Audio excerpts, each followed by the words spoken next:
Hello friends, તમારી YouTube channel માલાકી એકેડેમિકમાં તમારું સ્વાગત છે। આજે આપણે વાત કરવાની છે જે એલઆરડી પુરુષ ઉમેદવારો આંદોલન બાબતે એક મહત્વના જે સમાચાર આવેલા છે એના વિશે જે છે આપણે આ વિડીયોમાં ચર્ચા કરવાના છીએ, જેથી કરીને વિડીયો સંપૂર્ણ જોજો। અને હજુ સુધી જો તમે અમારી ચેનલને સબસ્ક્રાઇબ ન કરી હોય તો સબસ્ક્રાઇબ જરૂરથી કરી લેજો, કેમ કે તમને પલપલની એલઆરડી પુરુષ આંદોલનની પલપલની અપડેટ જે છે આપણી ચેનલ દ્વારા મળતી રહેશે એટલા માટે।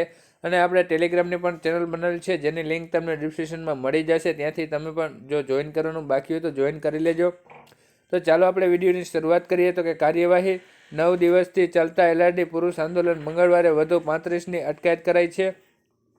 આંદોલનમાં અત્યાર સુધીમાં કુલ 314 અટકાયત થઈ।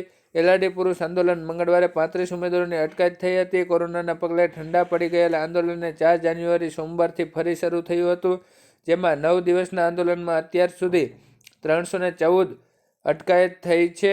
છેલ્લા 9 દિવસથી ચાલતા આંદોલનને મંગળવારે પણ ઉમેદવારો સેન્ટ્રલ વિસ્ટા ગાર્ડન પાસે એકઠા થયા હતા, જેને પગલે દોડતી થયેલી પોલીસ તાત્કાલિક પહોંચીને 35 જેટલા પુરુષ ઉમેદવારોની અટકાયત કરી હતી। એલઆરડીમાં મહિલા ઉમેદવારોની બેઠક વધારવાનો નિર્ણય સરકારે લીધા બાદ જે છે પુરુષ ઉમેદવારોની માટેની પણ જે છે બેઠકમાં પણ વધારાની માંગણી સાથે પુરુષ ઉમેદવારો છેલ્લા ઘણા સમયથી આંદોલન કરી રહ્યા છે।